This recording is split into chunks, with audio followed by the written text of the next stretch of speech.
नमस्कार, आप देख रहे हैं द बिहार झारखंड। मैं हूं अमित कुमार। मैं अभी जिस जगह पर हूं यह बिहार का बेगूसराय ज़िला है और आपको बता दें बिहार एक ऐसा राज्य है जहां पर हर चीज़ के लिए आपको चाहे आप किसी भी नौकरी में हो और आपको धरना प्रदर्शन करना ज़रूरी हो गया है।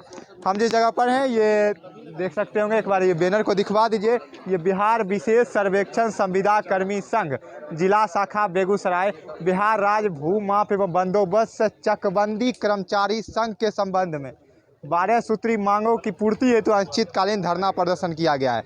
यानी कि ये बंदोबस्त कार्यालय के कर्मी हैं और ये सारे लोग धरना प्रदर्शन कर रहे हैं और इनका जो है इनके हाथों में देखिए तख्ती लगा हुआ है। कैसे भरे हम घर का लोन, राजस्व विभाग हो गया मौन। थोड़ा सा बढ़िया से दिखा दीजिएगा। और देखिए एक इनके हाथ में भी है, धरना का हमको शौक नहीं, यह हमारी मजबूरी है। खाली पेट तो रह नहीं सकते, वेतन भी ज़रूरी है। अब यानी कि इसमें समझ चुके होंगे कि इनको वेतन नहीं मिल रहा है। इंजीनियर छोड़ बने अमीन, यादाश्त में बीते पूरा दिन। यानी कि ये लोग इंजीनियर भी हैं, यानी कि जो है इंजीनियरिंग छोड़ करके अब ये अमीन बने हैं और इनका जो है यादाश्त में ही पूरा दिन बीत जाता है। हम कुछ लोगों से बात करेंगे। क्या क्यों बैठे हुए हैं आप लोग धरना पर?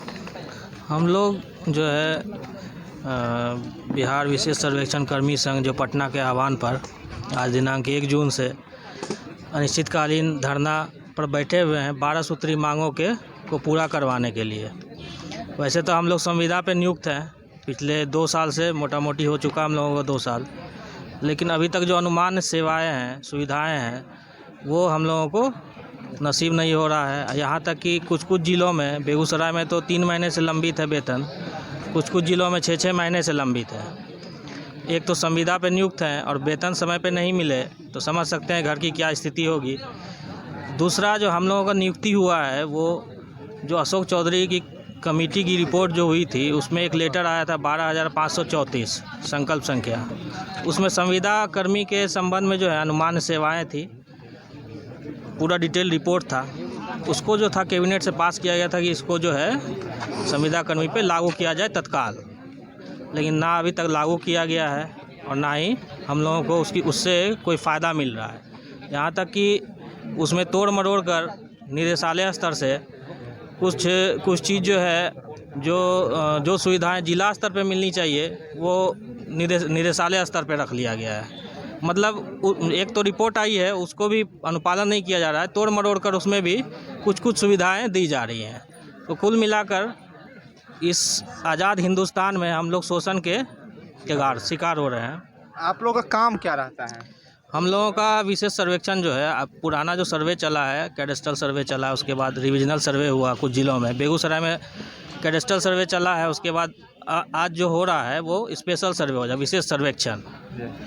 ऐसे तो ये 2012 से चल रहा था, लेकिन इसमें तकनीकी रूप से दक्ष कर्मी थे नहीं, जिसके कारण ये सक्सेस नहीं हो पाया। 8 साल 9 साल इसी तरह सरकार चलाई, लेकिन वो कहीं भी फाइनल नहीं हो पाया।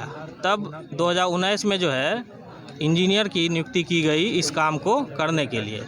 उसमें डिप्लोमाधारी जो इंजीनियर थे उसको अमीन के रूप में नियुक्त किया गया। डिप्लोमाधारी जो एक्सपीरियंस वाले थे, 3 साल 4 साल 5 साल 6 साल काम किए हुए थे कहीं, उन लोगों को कानूनगो के पद में नियुक्त किया गया। और जो डिग्रीधारी थे सिविल इंजीनियरिंग में, उनको एएसओ के एक्सपीरियंस वाले, उसको एएसओ के रूप में नियुक्त किया गया विशेष सर्वेक्षण के काम करने के लिए। तो इसमें जो है शिविर का गठन किया गया, उसके अनुसार जो है सबकी पोस्टिंग की गई। शिविर प्रभारी नियुक्त किए गए, कानूनगो नियुक्त किए गए, अमीन दिया गया और हर मौजे में जो है सर्वे का काम जो है उसी के द्वारा किया जा रहा है अभी तक। और काम तो पिछले 2 साल से चल रहा है, लेकिन संसाधन की कमी के कारण कार्य जिस स्टेज पर पहुंचना चाहिए था उस स्टेज पर नहीं पहुंचा है। अब जो है नहीं पहुंचने के कारण सरकार और विभाग का दबाव है इस काम पे कि जल्द से जल्द पूरा करें। जो जिसमें 3 महीने लग रहे हैं उसको बोल रहा है कि 3 दिन में काम कीजिए, पूरा कीजिए। इस तरह से मतलब प्रेशर क्रिएट किया जा रहा है। आज तो कुल मिला धरना पर बैठने का क्या कारण है? इसमें हमारी 12 सूत्री मांगे हैं। जो संविदा पे नियुक्त कर्मी के लिए जो अनुमान सेवाएं 12,534 और एक सरकार की चिट्ठी है एक 1003/22/1/2021 का सामान्य प्रशासन विभाग का चिट्ठी है। उसके अंतर्गत हम लोगों को सुविधाएं मिलनी चाहिए और वेतन का जो है हम लोगों को हर माह 1 से 5 तारीख तक भुगतान होना चाहिए। और भी जो आवश्यक सुविधाएं हैं, ईपीएफ का कटौती जो होती है उसका ससमय भुगतान जो है ईपीएफ खाते में कर दिया जाए। और सरकार जो है जो हम लोगों को मानदेय मिलता है उसी में से वो अंशदान इंक्लूडेड करके हम लोगों को मानदेय फिक्स करती है। कितना का मानदेय मिलता है? इसमें अलग अलग संवर्ग के अलग अलग मानदेय थे। जैसे जो हमारा लिपिक है उसका 25,000 रुपये मानदेय था, जो हमारा अमीन है उनका 29,000 रुपये मानदेय है, जो कानूनगो हैं उनका 32,000 रुपये है, जो एएसओ हैं उनका 55,000 रुपये है। आज बेगूसराय में फरवरी माह के बाद से कोई वेतन का भुगतान नहीं हुआ है। ईपीएफ की कटौती हमारी पिछले 2 साल से की जा रही है, जो हमारे ईपीएफ खातों में अभी तक जमा नहीं हो पाया। हमारे पैसे काट लिए जा रहे हैं। पूरे बिहार में हर डिपार्टमेंट में ये होता है कि 12% ईपीएफ, जितना ईपीएफ का अंशदान कर्मी का होता है उससे ज़्यादा डिपार्टमेंट देता है। हमारे यहाँ सरकार का भी अंशदान हमारी ही सैलरी से काट लिया जा रहा है। इकलौता ऐसा डिपार्टमेंट है जहाँ पे 3750 रुपये ईपीएफ की कटौती होती है, बाकी जगह पे 1800 रुपये है। सारा पैसा जो सरकार को देना है वो भी हम ही दे रहे हैं, लेकिन वो भी हमारे खाते तक नहीं पहुँच पा रहा है। आज हमारे टेक्निकल मैनुअल में था कि शिविर जो भी हमारा कार्यक्षेत्र होगा उसके 8 किलोमीटर के रेडियस में रहना है हमको, जिसकी जांच के लिए कई बार विभागीय स्तर पे चिट्ठी निकली, जिसका जांच हुआ कि लोग रहते हैं या नहीं रहते हैं। अगर वो नहीं पाए जा रहे हैं तो उन पर कार्यवाही की जाएगी। आज हमको एक कार्यक्षेत्र आवंटित था, अभी सबको एक एक ब्लॉक 2-2 ब्लॉक अलग से दे दिया गया। अब हम कैसे रहेंगे उस 8 किलोमीटर में? किसी को बछवा, पहले से मंसूर चक अलॉट है, अब उसको दंडारी दे दिया गया। जिसको चरिया बरियारपुर आवंटन है उसको बछवाड़ा दे दिया गया। जिसको साहेबपुर कमाल आवंटन है उसको दे दिया गया भगवानपुर। सामहो वाले को दे दिया गया बलिया। तो कैसे आप लोग इस पर यहाँ जाते तो होंगे? सर हम लोग अपनी गाड़ी से जाते हैं और अपने खर्चे पे जाते हैं। हमारी यही मांग है कि सर हमको टीए दिया जाए। कम से कम जो हम जाते हैं अन्यत्र अपने कार्यक्षेत्र के बाहर, जो हमको विभाग के द्वारा भेजा जा रहा है उसमें हमें कम से कम जो अनुमान्य टीए है, जो बाकी डिपार्टमेंट्स में जैसे है वैसे हमको भी टीए की दिया जाए। हमको अगर किसी कार्य के कारण अगर हमको विभागीय कार्य के लिए बाहर भेजा जा रहा है तो हमको टीए दिया जाए। हमारे यहाँ जो महिला कर्मी हैं मातृत्व अवकाश पे गई, आज तक उनको 1 रुपये नहीं मिला है। मातृत्व अवकाश स्वीकृत नहीं हुआ। डिपार्टमेंट कहता हमारे यहाँ मातृत्व अवकाश का कोई सिस्टम ही नहीं है, जबकि पूरे विभाग में, पूरे बिहार में ये है कि जितने महिला कर्मी हैं सबको मातृत्व अवकाश मिलेगा। 2 दिन का स्पेशल लीव हर महीने मिलेगा। अच्छा, इसका शिकायत कहीं नहीं किए थे? सर इसका शिकायत कई बार किया गया। कई बार अपनी मांगों को लेके हम लोग बंदोबस्त पदाधिकारी के माध्यम से निदेशालय को भेजे हैं, लेकिन हमारे यहाँ से कोई कार्यवाही नहीं होती है। हमारे यहाँ चिट्ठी है विभाग की, राजस्व एवं भूमि सुधार विभाग की चिट्ठी है कि सारी सुविधाएं दी जाए, परंतु हमारा निदेशालय मौन है। वो कहता हमारे पास कोई ऐसी सूचना ही नहीं है, जबकि रिटर्न में चिट्ठी है। वो लेटर देना। कर्मियों को सभी मान्य सुविधाएं दी जाएं। आज हमारा निदेशालय कहता है कि हमको ये पता ही नहीं है कि ऐसा कोई चिट्ठी निकला है। अब हम थोड़ा सा रुकते हैं, इनको रोकते हैं। उसका के द्वारा चिट्ठी जारी कर दी गई है और कार्यालय या निदेशालय को जो है पता ही नहीं है कि मतलब ये चिट्ठी आई भी है या नहीं आई है। अब इसके लिए निदेशालय तो वो उसे दबा करके रख दिए हैं या फिर वो उसे दिखाना नहीं चाहते हैं ताकि ये लोग भी विरोध कर सके, ये लोग जो है अपना हक मांग सके। और भी है, देखिए इधर पीछे महिलाएं लोग बैठी हुई है, ये लोग भी जो है धरना पर बैठी हुई है। इसमें साफ साफ लिखा है कि अवकाश सबको मिलना है। इस चिट्ठी में है कि सबको अवकाश स्वीकृत है। हमारा विभाग 2021 फरवरी के बाद से किसी को एक भी दिन की छुट्टी स्वीकृत नहीं किया कि हमको कोई अर्जित अवकाश नहीं, मातृत्व अवकाश नहीं, कुछ भी नहीं है। बाद में जब विधानसभा में ये मुद्दा उठा है तो 2 महीने पहले हमारे निदेशालय से आया, उसमें ये बोला गया कि आपको बाकी छुट्टियां तो मिलेंगी, स्पेशल लीव नहीं मिलेगा महिलाओं को, और जो भी छुट्टियां मिलेंगी इसकी स्वीकृति के लिए आपको पटना जाना होगा। क्या ये संभव है कि बेगूसराय में एक काम करता हुआ आदमी अपना कोई छुट्टी लेने के लिए पटना जाए? किशनगंज में काम कर रहा आदमी पटना जाके छुट्टी ले? ऐसा तो संभव नहीं हो प्रतीत है। ये बस ये है कि हमने आपको दे दिया लेकिन आप उस सुविधा का कोई फायदा ना उठा पाइए। छुट्टी मिली है अभी तक तो सर जितने लोगों का गया किसी का स्वीकृत नहीं हुआ। स्वीकृति नहीं हुआ। सीएल आकस्मिक अवकाश को छोड़ के जो हमारे बंदोबस्त पदाधिकारी महोदय के द्वारा दिया जाता है, इसके अलावा हम लोगों को कोई भी छुट्टी आज तक स्वीकृत नहीं हुई। हमारे साथ के जो कर्मी जो 1 साल पहले दुर्घटना में कार्य करने के दौरान दुर्घटना में मर गए, फील्ड में आते जाते समय, उनका है इस चिट्ठी में कि अगर कोई ऐसा मरता है तो 4 लाख रुपए का अनुदान दिया जाएगा।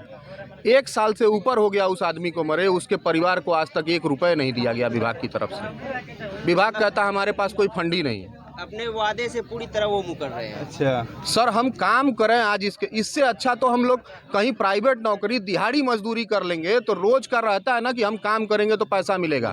हम पिछले 4 महीने से यहाँ काम कर रहे हैं, हमको 1 रुपये का भुगतान नहीं हुआ, हम काम कैसे करें? को एक साथ 10-10 मौजा टैग कर दिया जाता है, सैलरी तो इंक्रीज हो नहीं रही है और यात्रा भत्ता भी नहीं मिलता है, तो इसलिए हम लोगों को बहुत ज़्यादा खर्चा आ जाता है। अपने ऊपर ही अपना खर्चा लगा के मतलब हम लोग मौजा जाते हैं। अच्छा। और एक अंचल नहीं, 2-2 जगह अंचल मिला है, 2-2 जगह ट्रांसफ़र। और सीएल और अवकाश के लिए भी बहुत प्रॉब्लम होती है, छुट्टी तो समय से भी नहीं मिल पाता। सब खास भी नहीं। आप लोग कहाँ से आए हैं? कहाँ? हम तो यूपी से, बनारस से हैं। उत्तर प्रदेश के बनारस से हैं। जी।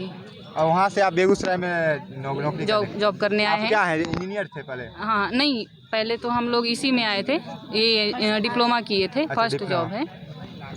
आप लोगों का क्या काम है? हम लोगों का ये ज़मीन का सर्वे का काम है। जमीन का सर्वे का काम है। पहले ये सिविल इंजीनियर के उसमें दिया था कि सिविल इंजीनियरिंग है, फिर अमीन का यहाँ पे तो टोटली काम है।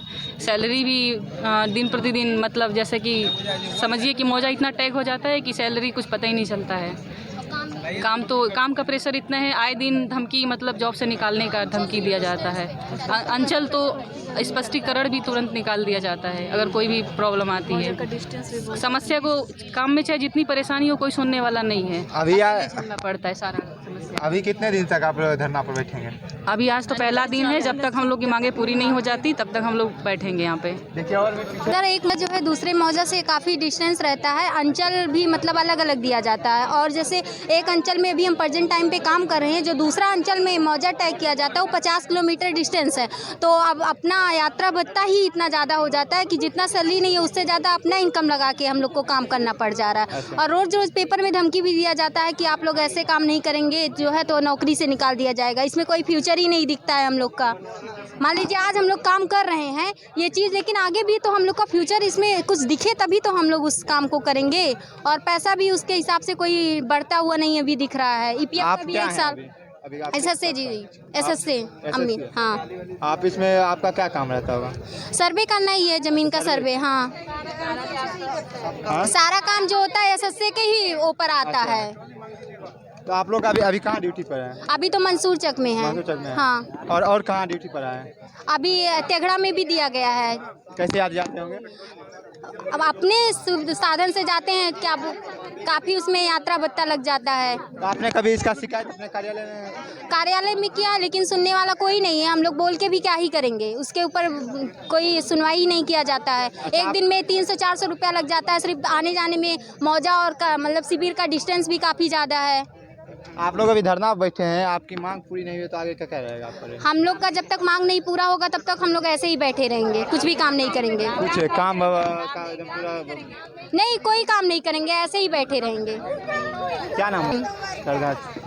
लिया है, ये लगाए हुए हैं कि अब नहीं जाएंगे गली गली, बनाने सबकी बंसावली, सुधार लो अपना व्यवहार, अब नहीं होगा किस्तवार। इसका क्या मतलब है? किश्तवाड़ ये लोग कर रहे हैं इन लोगों से बात के। हाँ, हम तो बंटन का बजट नहीं होगा पारित तब तक शिविर में कोई पंजी नहीं करेंगे सना। इसका क्या मतलब है? सर, हम लोगों को सारा फाइल मेंटेन करना होता है। अब जब तक सैलरी नहीं मिल रहा है तब तक काम करके क्या ही फ़ायदा होगा। इतने टाइम तक काम कर रहे हैं, सैलरी पेंडिंग नहीं आ रहा, अब आगे आएगा नहीं आएगा इसका भी कोई गारंटी नहीं है। आप कहाँ से आए हैं यहाँ पर जॉब? पटना से। पटना से हैं।